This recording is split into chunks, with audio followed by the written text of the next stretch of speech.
নমস্কার, আমি ঝুমুর। আমি আবারও চলে এলাম আপনাদের জন্য আরও একটি নতুন গল্প নিয়ে। আশা করি আগের গল্পগুলোর মতো এটাও আপনাদের আনন্দ দেবে। আর যদি কোথাও কোনো বিষয়ে আপনাদের খারাপ লাগে বা আমার গল্প পাঠে কিছু পরিবর্তন করতে লাগে, আমায় অবশ্যই কমেন্ট করে জানাবেন।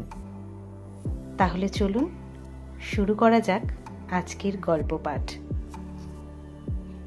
অফিসে যাওয়ার জন্য তৈরি হচ্ছিলাম, তখন ছোট বোন বনি আমার রুমের সামনে এসে চুপ করে দাঁড়িয়ে রইল। আমি ওকে বললাম, কী রে, কিছু বলবি? বনি তখন বলল, দাদা, আজ মাসের 5 তারিখ। তুমি বলেছিলে এই মাসের 5 তারিখে মাইনা পেলে আমায় ফোন কিনে দেবে। আমি হেসে বললাম, আচ্ছা, সন্ধে বাড়ি ফেরার সময় তোর জন্য মোবাইল কিনে আনবো।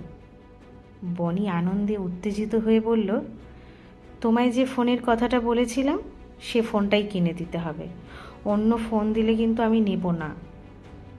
আমি মুচকি হেসে বললাম, ঠিক আছে, তোকে ওই ফোনটাই আমি কিনে দেব।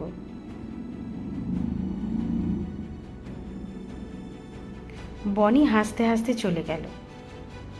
আমাদের ভাই বোনের কথাগুলো মনে হয় মা ঘরের বাইরে থেকে দাঁড়িয়ে শুনছিল। মা তখন আমায় বলল, তুই বনিকে কিসের ফোন কিনে দিবি?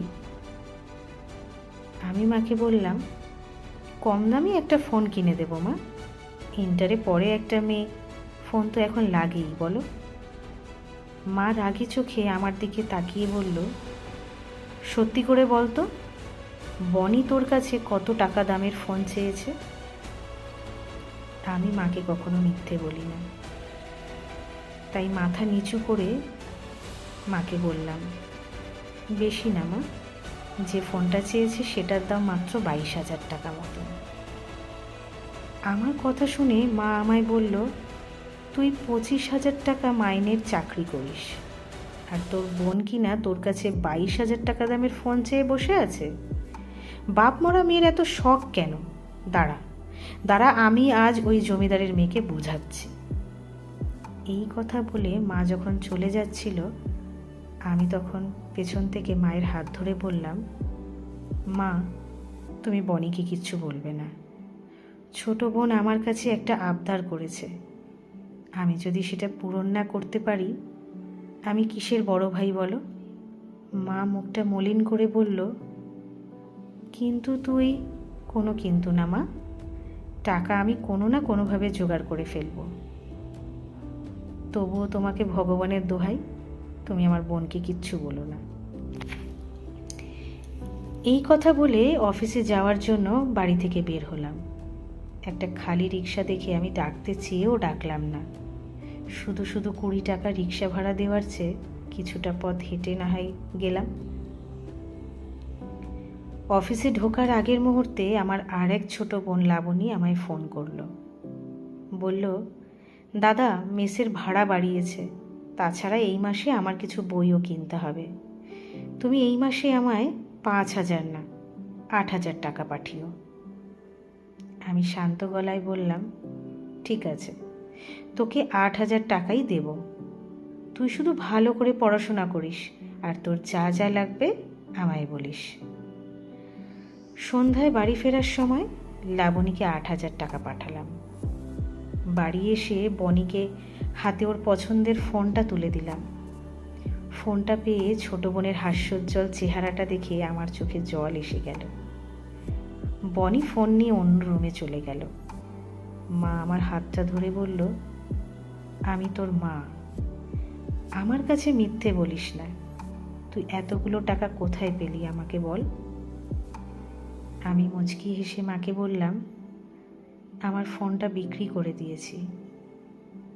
মা তখন কাঁদতে কাঁদতে বলল, তোর বাপ তো মরে গিয়ে বেঁচে গেছে, আর এই সংসার আর 2 বোনের দায়িত্ব তোর কাঁধে দিয়ে চলে গেছে। আমি মাকে বললাম, তুমি শুধু ভগবানের কাছে প্রার্থনা করো মা, আমি যেন ভাই হয়ে বাবার দায়িত্ব পালন করতে পারি। পরের দিন সকালে আমি আর ছোট বোন ব্রেকফাস্ট করছি। মা অন্য রুমে ছিল। হঠাৎ ছোট বোন আমার দিকে ফোনটা বাড়িয়ে দিয়ে বলল, দেখো দাদা, আমরা এখানে সবজি রুটি খাচ্ছি আর দিদি ওইখানে বান্ধবীদের চাইনিজ খাওয়াচ্ছে। বনির হাত থেকে ফোনটা নিয়ে দেখি লাবণী ফেসবুকে ছবি পোস্ট করেছে, আর ক্যাপশনে লেখা, বান্ধবীদের আজ চাইনিজ খাওয়ালাম।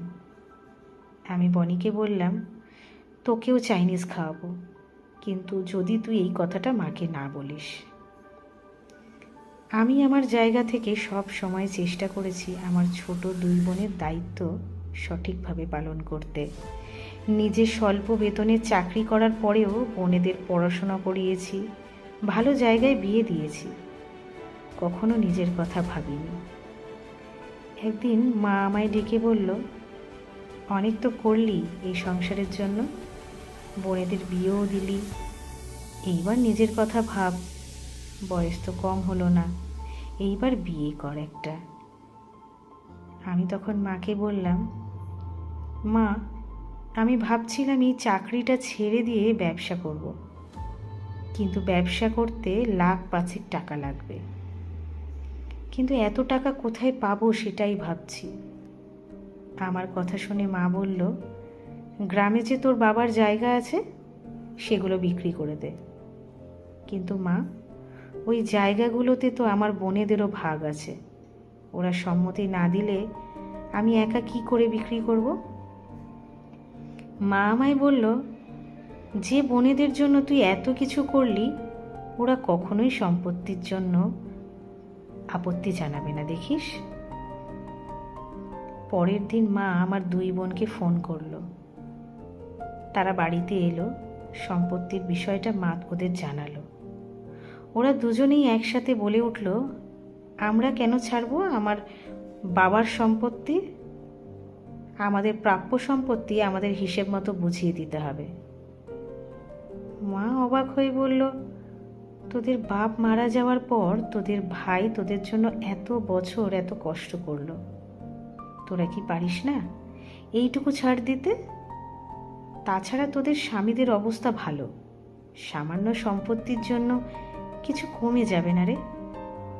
তখন ছোট বোন বনি বলল, কি এমন করেছে মা ভাই আমাদের জন্য?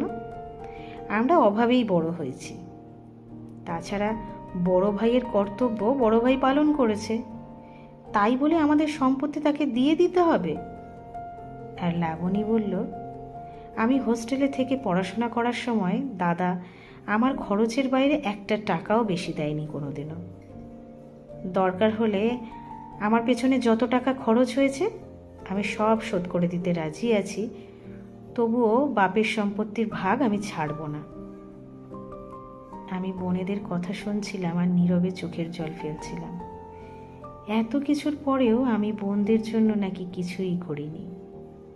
আমি তখন মাকে বললাম, ওরা ঠিকই বলেছে মা, আমি শুধু বড় ভাইয়ের দায়িত্বই পালন করেছি মাত্র, এর জন্য তো আমি ওদের থেকে ওদের হক কেড়ে নিতে পারি না।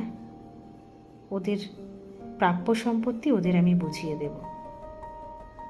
বোনেরা চলে গেলে মা আমার হাতটা ধরে কাঁদতে কাঁদতে বলল, বোনেদের জন্য এত কিছু করে তুই কি পেলি বাবা?